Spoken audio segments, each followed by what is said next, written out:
Ayun! Finally! Oh, grabe. Kalalabas ko lang sa facility at in-interview nila ako. By the way, pasensya na. Nakalimutan kong bumati. Reggie po pala na Reggie Rich TV sa mga hindi po nakakilala.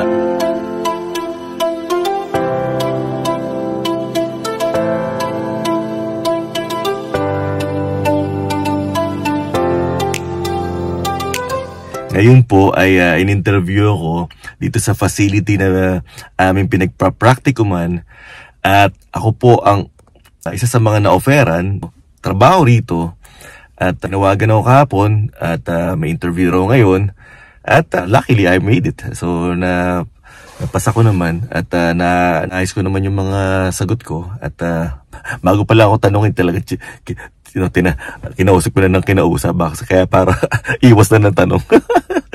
But anyway, yeah, we made it. We finally made it. Meron na tayo So, ang tapos namin is April 9, pero yung nag-interview sa akin si Miss Gloria, yung resident care manager, she told me that kasi sabi ko gusto ko na sana magsimula kahit after ng practicum I can continue working in the evening para gumawa na tayong pera. Alam mo, marami tayong utang kaya kailangan natin gumawa na ng pera. So sabi niya she'll ask her colleague on Monday para raw malaman kung pwede o hindi, kasi parang nakikita niya kasi parang conflict of interest. But anyway, she'll do her best kasi gusto nga nilang mag-start na ako. Marami kang matututunan dito at saka talagang nag-alarm, pasensya na naputol. Itong trabaho na ito talaga na layoff proof.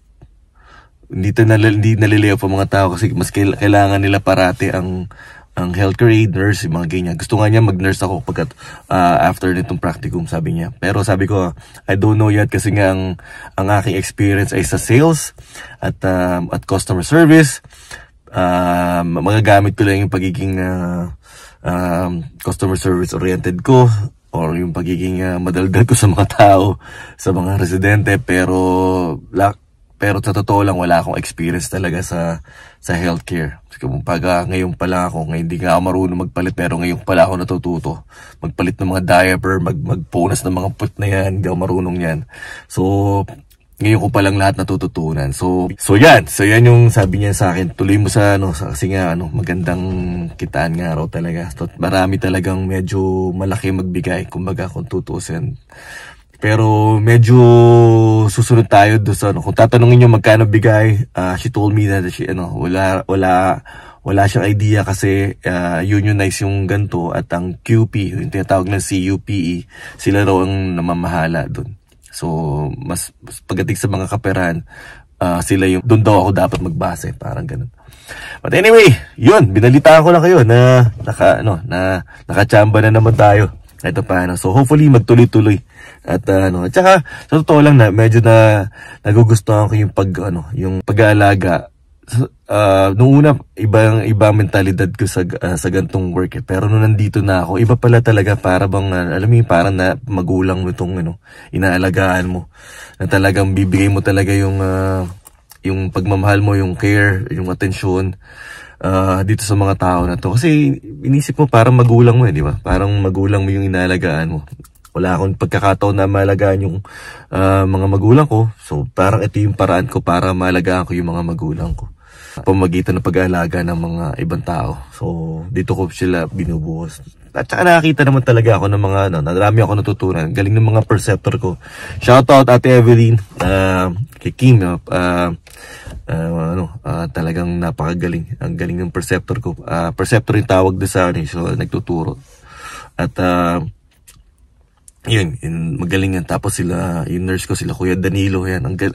Medyo, para bang sinuwerte ako doon sa unit ko kasi talagang, medyo marami talaga ako natutunan at hindi ako pinabayaan naman nila. Talagang hindi naman sila yung tipo bang mag-expect sa inyo sa una, lalo na sa una. Pero, so far, nagampan ako ng mabuti yung bilang estudyante, yung responsibilidad ko bilang estudyante sa kanila. So hindi ko sila medyo pinahirapan, talagang kumbaga na-apply ko yung mga skill ko nung nagtatrabaho ako sa barko noon. Kasi nga fast face yung barko.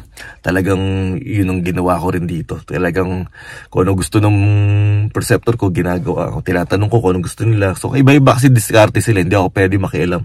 Ayokong magmarunong, kumbaga. Kung ano gusto nila, yun ang ginagawa ko. At ina-exceed ko yung ini-exceed ko pa ng mas magandang, mas matuwa at masatisfied sa trabaho ko, di ba? So yun, binalitaan ko lang po kayo.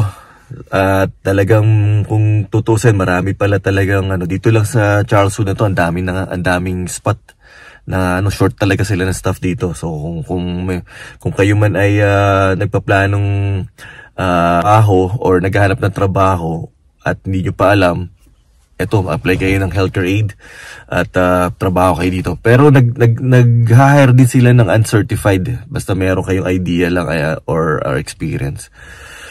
Pero parang alam ko, parang kahit walang experience, pero uncertified nga lang. Pag-start ka ng minimum. Pero nag-hire pa rin sila. Kasi nga short of staff eh. Marami rin ako nakausap na nangangailangan sa ibang mga company. So, tingnan natin kung saan mas maganda. Pero sa ngayon, para bang mas gusto ko muna dito, mag-build ng experience, mag-build ng knowledge. Kasi nga wala nga ako, kasi talagang wala akong kaalam-alam. At medyo naswertehan ko talaga na napakababait ng mga trainer ko talaga. Kaya para bang sabi ko, sige, kung mababa ng bigay, okay lang. Basta mag-gain lang ako ng knowledge. And then, we'll see kung ano ba. Kasi marami talaga pwede mag-offer sa'yo. At doon ka na lang mag-decide kung gusto mo lumipat o hindi. Pero for now, dito muna ako. So, dito sa Charleswood. So, yun, binaltaan ko lang kayo. So, hopefully may natutunan kayo. At kung maabot kayo sa portion na to, at kung marami kayong gustong itanong about sa healthcare aid, let me know. At sabay-sabay nating alamin yung mga kasi marami rin akong mga katanungan pa. At kayong gustong itanong, lihat at para sabay-sabay tayong alamin kung at itanong sa mga marurunong dito. Okay? Dito muna po at balita ko po kayo bukas. Ay, Sabado nga pala bukas. Next week. Okay? Hasta la vista.